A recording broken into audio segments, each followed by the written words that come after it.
السلام عليكم ورحمة الله وبركاته.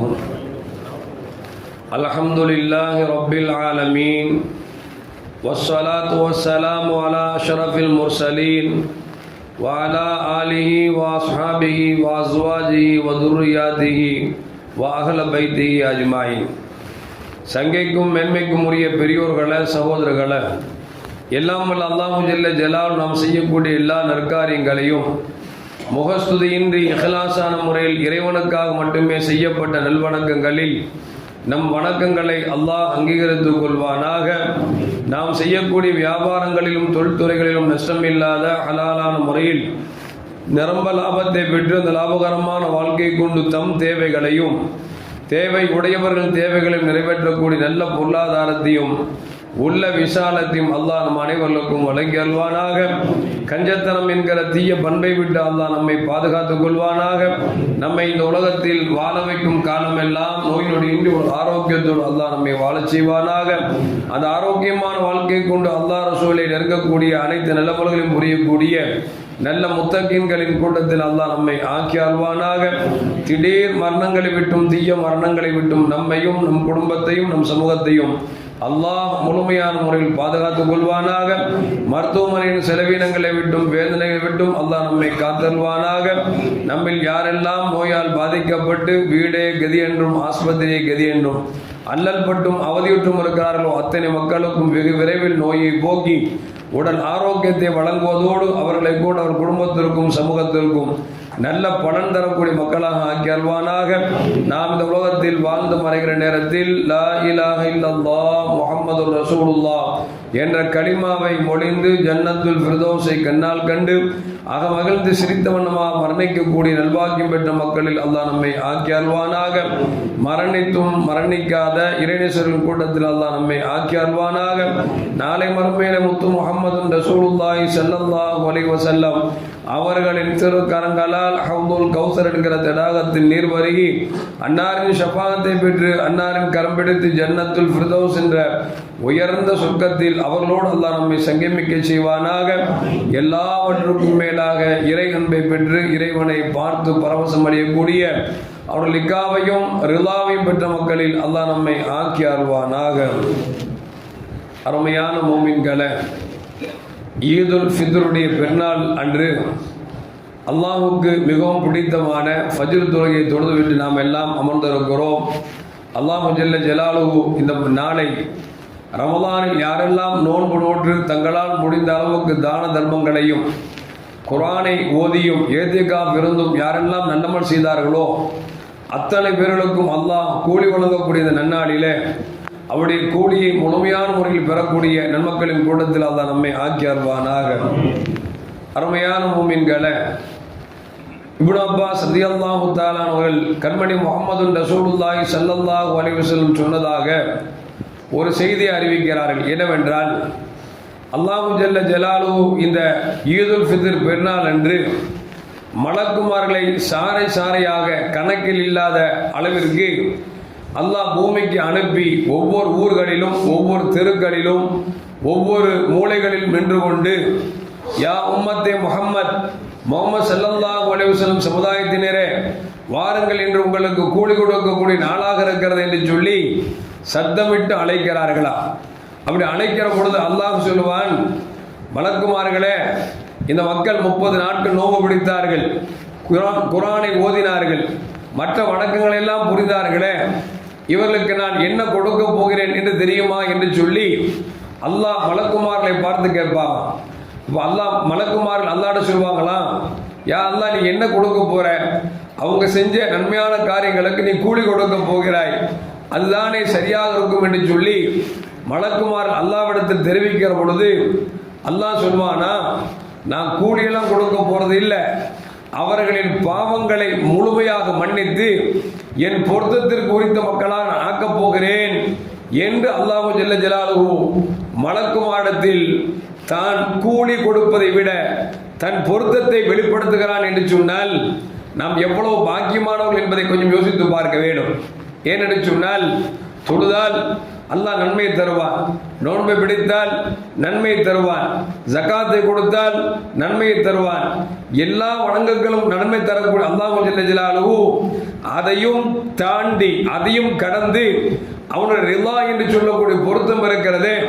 அந்த பொருத்தத்தை பெற்ற மக்களாக அல்லாஹ் இந்த நாளிலே வாக்கு கொடுக்கிறான் என்று சொன்னால் நாம் எல்லாம் சாதாரண பாக்கியம் உள்ளவர்களா என்பதை யோசித்து பார்க்க வேண்டும். ஏனென்று சொன்னால் அல்லாஹ்வின் பொருத்தம் கிடைத்து விட்டால் இந்த உலகத்திலும் நாம் தண்டிக்கப்பட மாட்டோம், மறுமையிலும் தண்டிக்கப்பட மாட்டோம். ஏன் காரணம் என்று சொன்னால் இறைவனின் பொருத்தத்தை விட அதற்கு மேலாக ஒன்றும் இல்லை என்பதால் அல்லாஹ் சொல்கிறான், இவர்கள் செய்த நன்மையான காரியங்களின் காரணமாக பாவங்களை மன்னித்து நான் என்னுடைய பொருத்தத்தை கொடுத்து விடுகிறேன் என்று சொல்லிவிட்டு அல்லாஹ் சொல்கிறான், என் அடியார்களே என்று அல்லாஹ் நம்மை பார்த்து அழைத்து விட்டு சொல்கிறான், உங்களுக்கு நிச்சயமாக நான் மறுமையில் கிடைக்க வேண்டிய எல்லாவற்றையும் குறைவேண்டி உங்களுக்கு நிரப்பமாக தந்து விடுவேன். உலகத்தில் ஏதாவது தேவையா உங்களுக்கு கேளுங்கள், உங்களுக்கு எது நலவோ அனைத்தையும் உங்களுக்கு நான் தருகிறேன் என்று சொல்லி அல்லாஹ் ஜல்ல ஜலாலுஹு இந்த உம்மத்துகளை பார்த்து இன்றைக்கு சப்தம் கொடுக்கிறான் என்று சொன்னால், அருமையான மக்களே, நாம் எல்லாம் பெரும் பாக்கியம் பெற்றவர்கள் என்பதில் எந்த மாற்று கருத்தும் அல்ல. இந்த நன்னாள் என்பது மிக புனிதமான நாள். அல்லாஹ் நமக்கு கூலி கொடுக்கக்கூடிய நாள். இந்த நாளிலே உரித்த நேரத்தில் தொழுகைக்கு நாம் சரியாக வந்துவிட வேண்டும். வருவதற்கு முன்பாக எப்பொழுதும் குளிக்கக்கூடிய பழக்கம்தான் நாம் குளிப்போம். ஆனால் ஈதுல் ஃபித்ர் பெருநாளைக்காக குளிக்கிறேன் என்று குளித்தீர் என்று சொன்னால் உடல் சுத்தமாகும், உள்ள சுத்தமாகும் என்பதை விளங்கிக் கொள்ள வேண்டும். சாதாரணமாக குளித்தோம் என்று சொன்னால் உடல் சுத்தமாகும், நன்மை கிடைக்காது. ஆனால் ஈது பெருநாளுக்காக குளிக்கிறேன் என்று சொல்லி குளிப்பது சுன்னத் என்கிற பொழுது மகத்தான கூலி இருக்கிறது என்பதை விளங்கிக் கொள்ள வேண்டும். நம்மிடத்தில் புத்தாடை இருந்தால் புத்தாடை உடுத்திக் கொள்ள வேண்டும். புத்தாடை இல்லை என்று சொன்னால் இருக்கக்கூடிய ஆடைகளில் நல்ல ஆடைகளை அணிந்து கொள்ள வேண்டும். நல்ல ஆடை என்று சொன்னால் அசிங்கமாக அருவருப்பான ஆடைகளை விடுத்தக்கூடாது. சிலரை பார்ப்போம், நல்ல பேண்ட் போட்டிருப்பாங்க, டிஷர்ட் போட்டிருப்பாங்க, சஜிதாக்கு போனா பின்னால் வாக்கியாலாம் தெரியும். பின்னால் தொழுகிறவரு என்னடா கவனம் பிடிச்சி இப்படி வந்திருக்கானே அப்படின்னு திட்ட அளவுக்கு அசிங்கமான ஆடைகளை போடக்கூடாது. இன்னும் சொல்ல போனால் முடிந்த வரைக்கும் நபிகள் நாயகம் ஸல்லல்லாஹு அலைஹி வஸல்லம் பிடித்தமான ஆடை வெண்ணிற ஆடை, முடிந்தால் வெண்ணிற ஆடை இருந்தால் அதை அணிந்து கொள்ள வேண்டும். நம்மிடத்தில் இருக்கக்கூடிய நல்ல அத்தரை தேய்த்து கொள்ள வேண்டும்.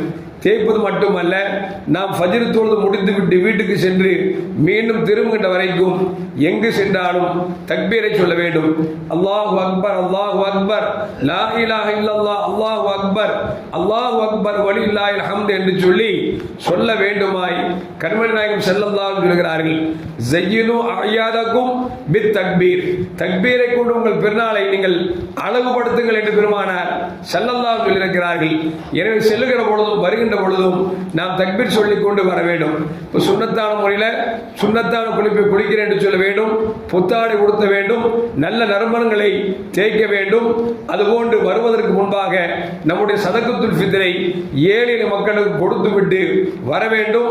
அது மட்டுமல்ல, வருகிற பொழுது ஒரு பாதை என்று சொன்னால் நாம் பெருநாள் பொழுது முடித்து செல்கிற பொழுது மற்றொரு பாதை நாம் தேர்ந்தெடுக்க வேண்டும். காரணம், நாம் ஒரு பாதையில் சென்றால் நாளை மறுமையில் அது ஒரு பாதை மட்டும்தான் நமக்கு சாட்சி சொல்லும். நீங்கள் செல்கிற பொழுது வேறொரு பாதையில் சென்று சொன்னால் இரண்டு பாதைகள் உங்களுக்கு சாட்சி சொல்லும் என்கிற விளக்கம் தந்ததன் காரணமாக நாம் வருகிற பொழுது ஒரு பாதையும் செல்கிற பொழுது மற்றொரு பாதையும் நாம் தேர்ந்தெடுக்க வேண்டும். வருவதற்கு முன்பாக சாப்பிட்டுக் கொள்ள வேண்டும். சாப்பாடு ரெடியாக ஆகாவிட்டாலும் கூட 2-3 பேரித்தம் பழங்களை சாப்பிட்டு வந்தால் கூட அது போதுமானது என்பதை மனதில் வைத்துக் கொள்ள வேண்டும். வந்து தொழுகை ஹுதுபா துவாக்கள் எல்லாவற்றிலும் கலந்து கொள்ள வேண்டும். தவிர தொழுது முடித்தவுடன் எழுந்தோம் சொன்னால் அது பரிபூர்ணமான தொழுகை நன்மை கிடைக்காது என்பதையும் மறந்துவிடக்கூடாது. பள்ளிவாசலுக்கு வந்தோம் என்று சொன்னால் நமக்கு தெரிந்தவர்கள் தெரியாதவர்கள் பிடித்தமானவர்கள் கோபத்திற்குரியவர்கள் யாராக இருந்தாலும் எல்லா கசப்புகளையும் அகற்றி முசாஃபா முஆனக செய்து நாம் நம்முடைய சந்தோஷத்தை வெளிப்படுத்திக் கொள்ள வேண்டும். தக்கப்பல் அல்லாஹ் மின்னா வ மின்கும் என்கிற அந்த வார்த்தையை சொல்லி நாம் நம்முடைய மகிழ்ச்சியை பகிர்ந்து கொள்ள வேண்டுமாய் நபிகள் நாயகம் ஸல்லல்லாஹு அலைஹி வஸல்லம் சொல்லித் தருகிறார்கள். அதுபோன்று சொந்த பந்தங்களை அரவணைப்பது, அவருக்கு சலாம் சொல்வது, முசாஃபா முஆனக செய்வது, இதுவெல்லாம் ஒரு நல்ல காரியம் என்பதை மனதில் வைத்துக் கொள்ள வேண்டும். இந்த நேரத்தில் தான் நம்ம ஒரு 8 மணிக்கு போகலான்னு நினைச்சிருப்போம். அந்த நேரத்தில் வீட்டுக்காரம்மா சொல்லுவாங்க, எங்க ஒரு பால் வாங்கிட்டு வாங்க அப்படிம்பாங்க. நம்ம கடைக்கு போயிருப்போம், பால் இருக்காது. வருவோமா, கொஞ்சமா புத்தி இல்லையா, அந்த கடையில் இல்லைன்னா அந்த கடையில் இருக்கும்ல அப்படின்னு கொஞ்சம் தடித்தமான வார்த்தை வரும். என்னடி பின்னால நீ அறிவில்லான்னு கேட்கிற அப்படின்னு நம்ம திருப்பி கேட்போம். உங்க அறிவு தான் நான் கேட்டிருப்பேன் அப்படின்னு அவ சொல்லுவா. கடைசி என்னாவும் பிரச்சனை பெருசாகி வீட்டுக்குள்ள பெருநாம நடக்கும், கலாட்டம் நடக்கும். அதெல்லாம் முடிந்த வரைக்கும் நாம் மனைவியிடத்தில் கொஞ்சம் அன்பாகவும் இருக்க வேண்டும். அதே நேரத்தில் சீக்கிரமா வந்துட்டோம் அப்படின்னா நம்மள்கிட்ட சைத்தான் இடையிருக்க மாட்டான் அப்படிங்கிறதையும் மனதில் வைத்துக் கொள்ள வேண்டும்.